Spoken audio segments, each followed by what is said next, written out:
Hi everybody, it's Richard here again and welcome to another video.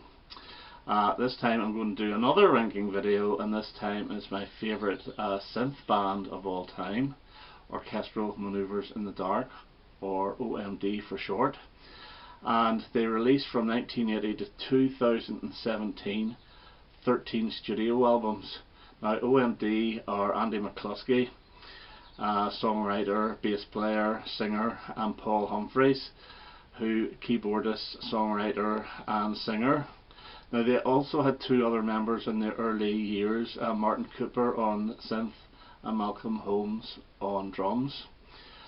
But I look at OMD in four stages. The first stage from 1980 to 83, the experimental stage with the massive hit singles, and I look at the synth as maybe a little bit primitive in the synthesizer. From 84 to 89 I look at them as a pure pop group, and then Paul Humphreys left and they reformed again in 1991 without Paul Humphreys but with a guy called Stuart Kershaw, who was writing with Andy McCluskey. Between 91 and 96 they released 3 albums, 2 of which are very dance orientated. Then they split up again, and in 2010 they came back as Paul and Andy, the original 2, and have released 3 albums since. Okay, so 13 albums, and I'm going to go from 13 to number 1. So let's start. My least favourite, and again I like every single album, but obviously some are better than others. And my least favourite, and it's a little bit of a surprise because I thought this would have been higher, but I've done the usual and I made a playlist of all the albums and played them to and from work in the car, and this one actually gets bottom position, and it's from 1996 and it's Universal. Now this has one hit single off it, Walking on the Milky Way, which is a big epic grandiose song. A little bit cheesy, but it's not bad. Sometimes you're in the mood for it, sometimes you're not. The other single is Universal, which is actually quite good. The problem with this album, I think, is directionless, and I think they were running out of ideas. There's a song on here called That Was Then, which sounds exactly like part of Roxy Music's If There Is Something from their debut album. It's all based around that tune. The Boy from the Chemist Is Here to See You. You would think it was a pulp song. It is 96. It sounds like Disco 2000. There's some decent songs on this, like The Moon and the Sun and The Black Sea, and Victory Waltz is a very nice ending to it, but it gets my number 13. I don't have all these albums on vinyl, so you're going to have to get some CDs here. And at number 12, and their album from 2017, their last one to date, is Punishment of Luxury. This is actually not bad. I think the single off this was Isotype, which is very good. Robot Man is a really fun song. It's quite quirky, similar to what maybe would have happened in the early 1980s, that sort of song. Art Eats Art's very good. Kiss Kiss Kiss, Bang Bang Bang. Yeah, What Have We Done is also a single, but it reminds me of something else, and I can't remember what it was. And The Punishment of Luxury is a good opener. Yeah, this is not a bad album. It is quite contemporary in sound. They have been trying to get back to that old 80s sound, but with a modern twist, and it is actually working, but I would still put this at number 12. At number 11, and the last album of the 80s, and it's from 1986, and it is The Pacific Age. Now this is quite dated. This is a very pop album, but it's got one magnificent single off it called Forever Live and Die, which is sung by Paul Humphreys. Shame was a single in a remix form, which is okay, and We Love You is a decent enough single. They're not as good as their early singles, but Forever Live and Die is up there.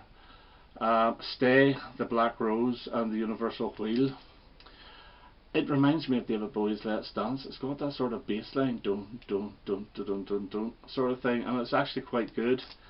But one of my favourite little songs off this is called Watch Us Fall, the very last one, which has got horns in it, but it is really cute and quirky. It's a lovely wee song. And then The Dead Girls in the middle of side 1 is something like OMD would actually have done in the early 80s. It's very atmospheric, and it's probably, outside of the Forever Live and Die single, the best song off this. It's not a bad album. As I said before, I like them all, but it comes in at number 11. At number 10, and their comeback album in 2010, and it's The History of Modern. And this starts off brilliantly with New Babies, New Toys. Fantastic bass line on it, really good, really in your face. History of Modern parts 1 and 2 is extremely good. And then you get the song Sometimes, which is the highlight of this. And the reason it is because there's a guest vocalist, and I believe it's Katie Babb who sings on it, and her vocals are fantastic.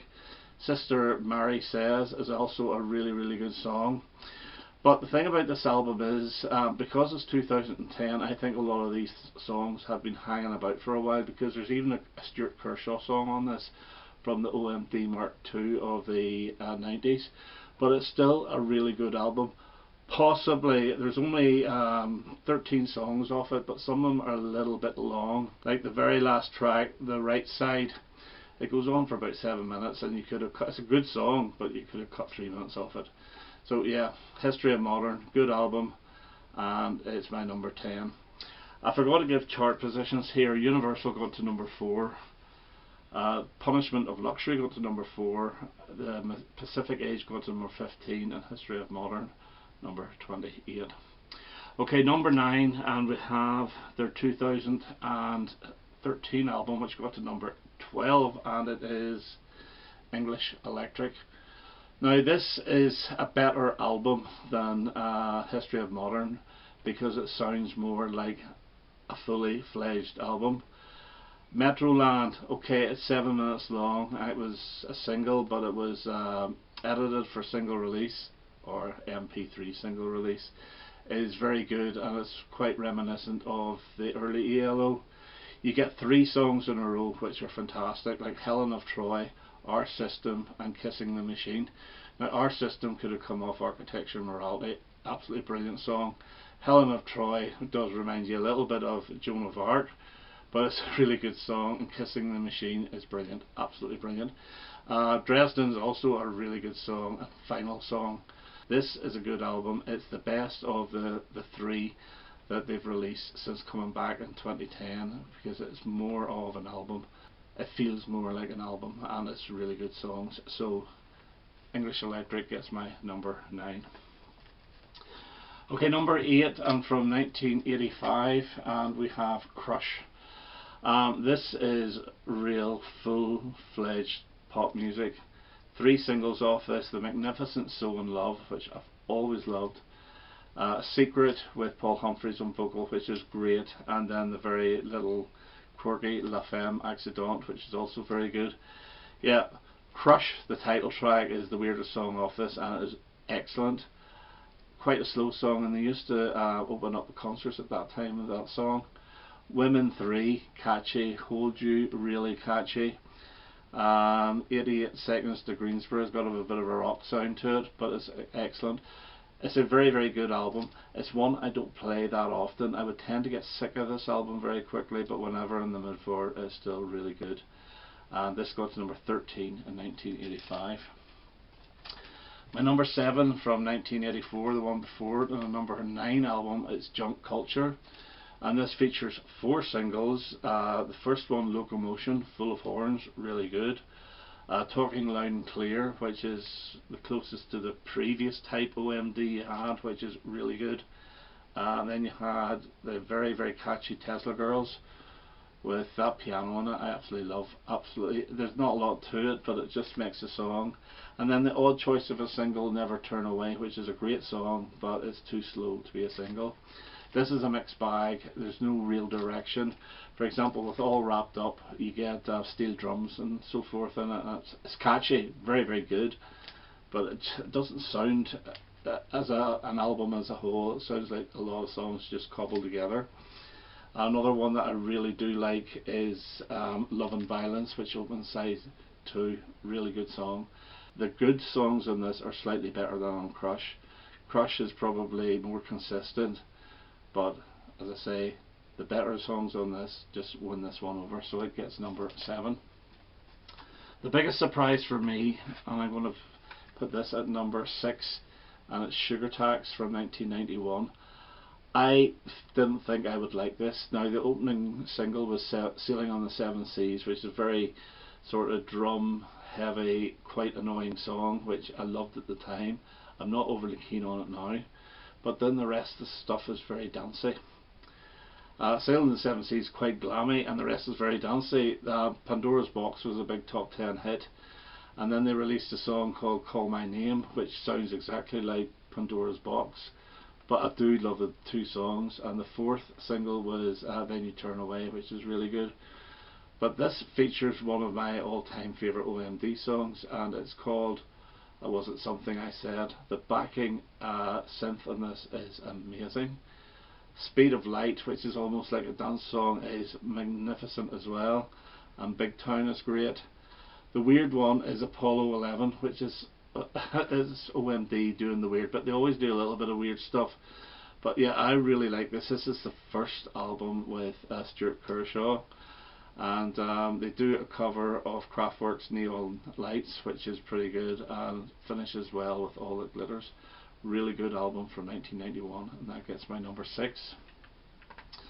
Number 5, and the follow-up from 1993, it's Liberator, and this is more of the same, but probably even better. Stand Above Me is the opening single, really good.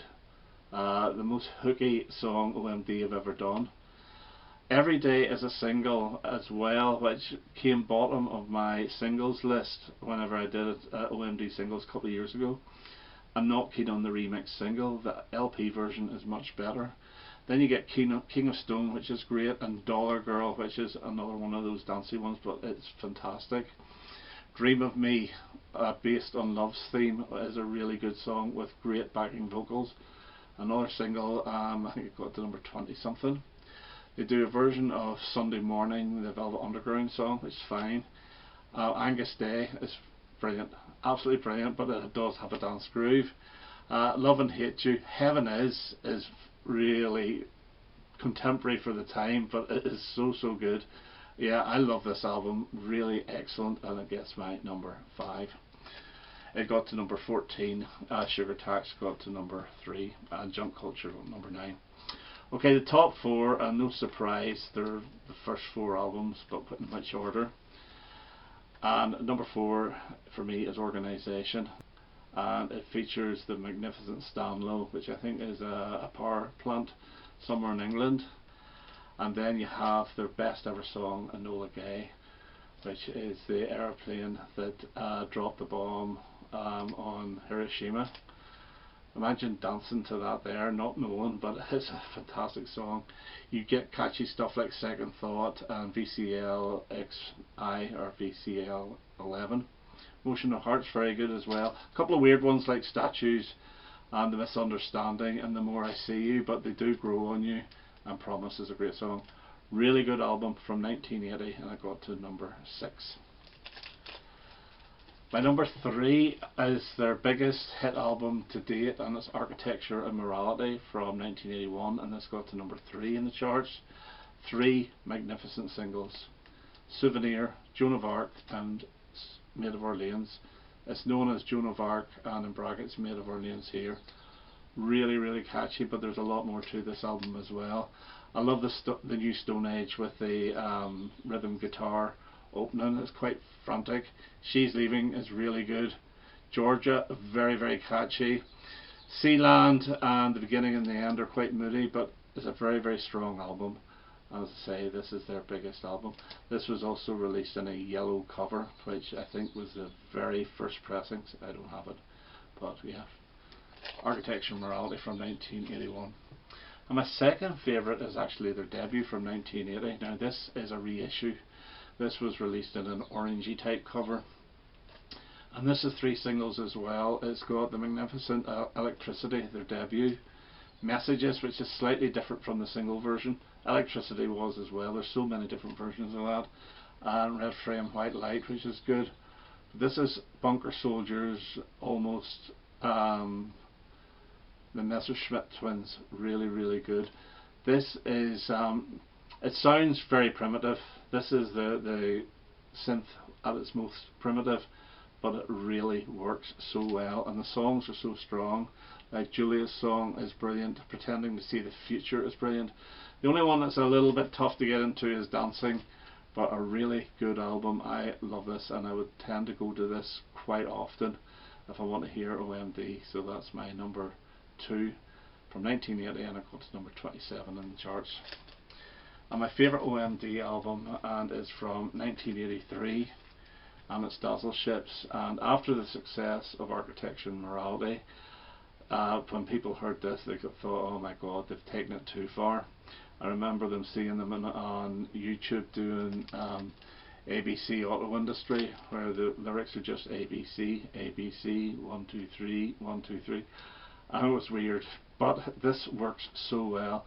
Now granted, there's a lot of little soundscapes and added instrumentation or sound effects and so forth on this, like typewriters, but as a full album it is excellent. There's not that many fully fledged songs. There was 2 singles, Genetic Engineering, which just failed to make the top 20, it was a great song, and then Telegraph, which is a live favourite, absolutely brilliant. You also get radio waves on this, which is quite new wavy, especially the chorus, and then the Romance of the Telescope, which is probably one of their most atmospheric and best songs ever. But even things like Radio Prague, which samples Radio Prague, it works so well. And This Is Helena is also excellent as well. I love this. A lot of people think it's a load of junk, but I don't. I think this is really, really good, and it's the one I would play the most. And as an album, it is their best listen from start to finish. It got to number 5 in 1983, so that's my OMD ranking. If you're looking for compilations, in the end of the 80s they released this here, which is the best of OMD, and this is better on CD because it has a couple of those tracks from Dazzle Ships, which is not on the vinyl. So you get singles from Electricity up to Dreaming, plus If You Leave, which was a big hit in America. I think it's from one of those Pretty in Pink soundtracks or something like that. It's a good album, but if you really want to hear OMD compilation and you have the money, this is the boyo to get. And this is Souvenir, and this is a 3 LP set of every single released between 1980 and the present day. So there's actually a new song recorded for this called Don't Go. So you have everything from the first album up to the Punishment of Luxury, all the singles, those that were released as MP3 singles and so forth. Really, really good, all in chronological order, which normally I prefer to be mixed about a bit, but in a case like this I think it's best just to see how they developed and how they went from a very synth experimental band to a pop band, then to a dance band, and then back to the experimental stuff again. Absolutely excellent album, and this is available on CD as well at less than a tenner. The vinyl is quite expensive. Okay, I hope you enjoyed that. That's my OMD album ranking, and I hope to have another video quite soon. All the best now. Bye bye.